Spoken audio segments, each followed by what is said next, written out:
Margaret Hartwell had never imagined that a single paper crane would change her life forever. Standing in the sterile hallway of Hartwell Industries at 11:47 p.m., clutching a termination letter in her trembling hands, she watched 30 years of faithful service crumble like the delicate origami figures scattered across the conference room table behind her.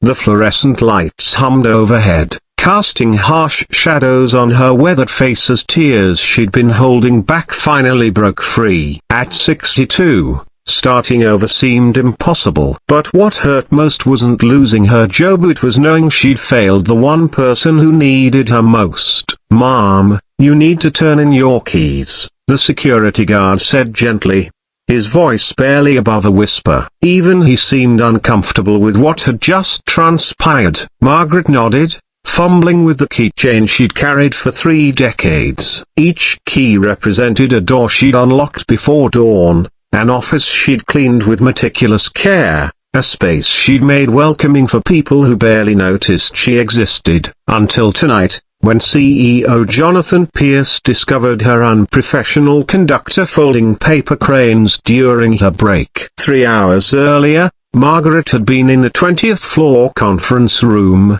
carefully creasing a piece of discarded printer paper into a perfect crane. It was 8:30 p.m., well into her shift, and she'd already cleaned the executive offices, emptied every trash can, and mopped the marble floors until they gleamed. She always took her 15-minute break in that room because the floor-to-ceiling windows offered a view of the city lights, so a brief moment of beauty in her long nights of invisible labor. The origami was an idle hobby. Each crane she folded carried a wish, a prayer for her 8-year-old grandson, Danny, who hadn't spoken a word since his parents died in a car accident 2 years ago. The doctors called it selective mutism, trauma-induced. Margaret called it heartbreak that ran too deep for words. She'd become his guardian, his anchor in a world that had suddenly gone silent. 1,000 cranes, she whispered to herself that night, just as she had every night for months. According to Japanese legend, folding 1,000 paper cranes would grant a wish. Margaret's wish was simple, to hear Danny's voice again. She was so absorbed in her careful folding that she didn't hear the elevator ding or the footsteps approaching. When the conference room lights blazed on, Margaret looked up to see Jonathan Pierce standing in the doorway, his face a mask of cold disapproval. "What exactly do you think you're doing?" His voice cut through the silence like broken glass. Margaret's hands stilled, the half-formed crane crushed between her fingers. "I was just You're being paid to clean, not to play with paper dolls." Pierce stepped into the room, his expensive shoes clicking against the polished floor. "Do you have any idea what this conference table costs? What these papers might contain?" "Sir, I only use discarded paper. I would never." "Enough." Pierce held up a hand, his wedding ring catching the light. Margaret noticed, with the eye of someone who'd cleaned countless offices, that he'd removed his wedding photos from his desk months ago. "This is a Fortune 500 company, not a daycare center. We have standards." Margaret felt heat rise in her cheeks. "Mr. Pierce, I've worked here for 30 years. My record is spotless. I've never 30 years of enabling this kind of unprofessional behavior, apparently." Pierce walked to the table where dozens of Margaret's paper cranes sat in neat rows, her collection growing slowly toward the magical 1,000. With one swift motion, he swept them into the trash can. "You're terminated." Effective immediately, the cranes fell like broken promises, their wings crumpled, their wishes silenced. Now, 3 hours later, Margaret stood in her small apartment, staring at the acceptance letter for Danny's specialized therapy program, the one she could no longer afford.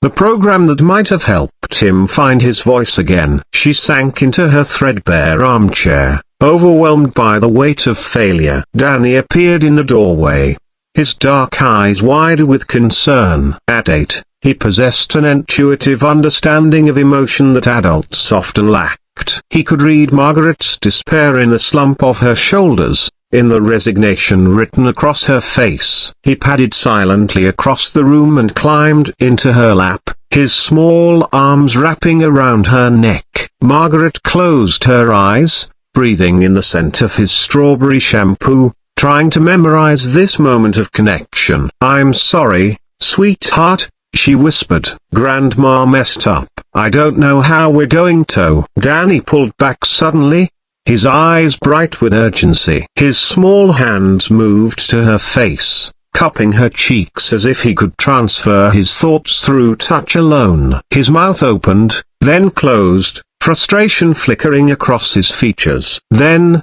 so quietly Margaret almost missed it, came a single word: Eli. Margaret's breath caught. "What did you say, baby?" Danny's voice, unused for 2 years, came out as barely more than a whisper. "Eli, the man who folds birds like you." Margaret's heart hammered against her ribs. Danny hadn't spoken since the accident, hadn't responded to months of therapy. "Who is Eli, sweetheart?" Danny slipped from her lap and ran to his bedroom, returning with his backpack. From inside, he pulled out a paper crane, not one of Margaret's simple white ones, but an elaborate creation folded from what looked like expensive letterhead paper. The folds were precise, masterful, and along one wing, someone had written in elegant script, "For courage." Margaret turned the crane over in her hands, her eyes widening as she recognized the Hartwell Industries logo watermarked in the paper. "Where did you get this,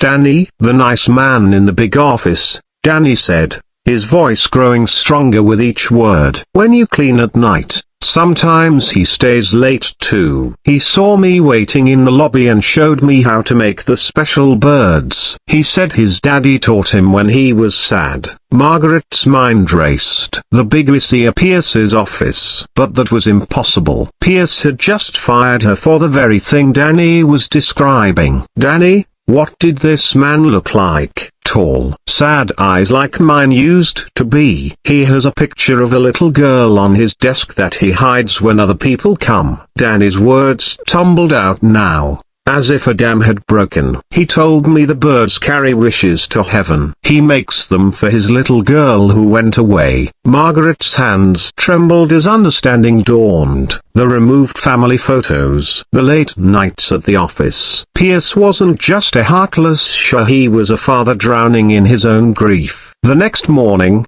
Margaret stood once again in the Hartwell Industries lobby. But this time she wasn't wearing her janitor's uniform. She dressed in her best outfit, to a navy dress she'd worn to Danny's parents' funeral, and carried a small gift bag in her hands. The elevator ride to the 20th floor felt endless. When she knocked on Pierce's office door, her heart was beating so hard she was certain he could hear it. "Come in," came the familiar voice, though it sounded different in daylight attired. Hollow. Pierce looked up from his desk, surprise flickering across his face. "Mrs. Hartwell, what are you doing here?" "I thought security escorted you out last night." "They did, sir." "I'm here about something else." Margaret stepped forward, placing the gift bag on his desk. "My grandson wanted me to return this." Pierce opened the bag slowly, his expression shifting from confusion to shock as he pulled out a perfect paper crane, one of his own. Margaret realized now, but this one was different. Danny had somehow transformed it, adding layers of smaller folds, creating something that looked less like a bird and more like two figures embracing. "I don't understand," Pierce said quietly. "My grandson hasn't spoken in 2 years, Mr. Pierce." "Not since his parents died. But last night, after you fired me, he said his first word in 24 months. He said Eli." Pierce's face went pale. "How did he?" a question mark. "He told me about the nice man who stays late in the big office, the one who taught him to fold birds for wishes, the one who makes cranes for his little girl who went away." Margaret's voice was gentle, understanding. He broke his silence to tell me about your kindness. Pierce's composure cracked. His hands shook as he set the crane down on his desk, next to a hidden photo of a little girl with his eyes and her mother's smile. Elizabeth, he whispered. Her name was Elizabeth. We called her Eli. Danny told me you taught him that origami birds carry wishes to heaven. She died 3 years ago. Leukemia. Pierce's voice broke completely. I started folding them after the funeral. It was the only thing that helped with the pain. When I saw your grandson in the lobby those nights, so quiet, so sad, he reminded me of myself. Margaret felt her own eyes filling. You weren't angry about the origami last night. You were protecting something precious. I panicked. When I saw you folding cranes, it felt like my private grief was being exposed. I thought you'd somehow found out about Eli, about my weakness. Pierce looked up at her, shame written across his features. I'm so sorry, Mrs. Hartwell. You didn't deserve that. We're both just parents trying to heal broken children, Mr. Pierce. Sometimes we make mistakes when we're scared. Pierce stood slowly, moving to the window that overlooked the city. I don't know how to fix this. Your job, the therapy program Danny needs.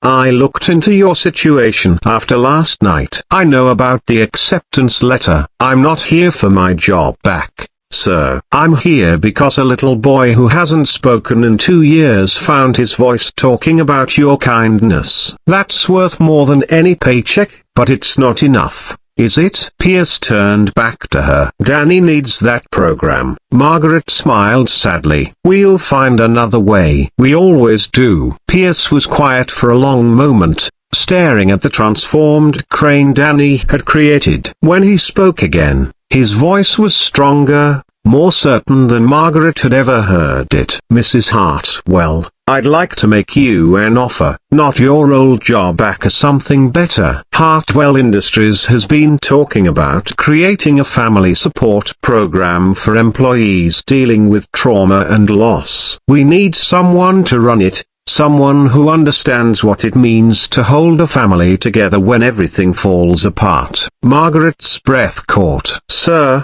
yeah, the position comes with a substantial salary increase and full benefits, including coverage for Danny's therapy program. But more than that, it comes with the freedom to fold as many cranes as you want, whenever you want. In fact, I'd like to make it part of the program. Art therapy, they call it. Tears spilled down Margaret's cheeks. Mr. Pierce, I don't know what to say. Say you'll help me build something good from our shared grief. Say you'll help me create a place where broken families can find healing. That evening, Margaret sat at her kitchen table with Danny, teaching him to fold a new type of crane one Pierce had shown them, with wings that seemed to embrace rather than fly. Outside, the city lights twinkled like earthbound stars, and inside, the sound of Danny's laughter filled spaces that had been silent too long.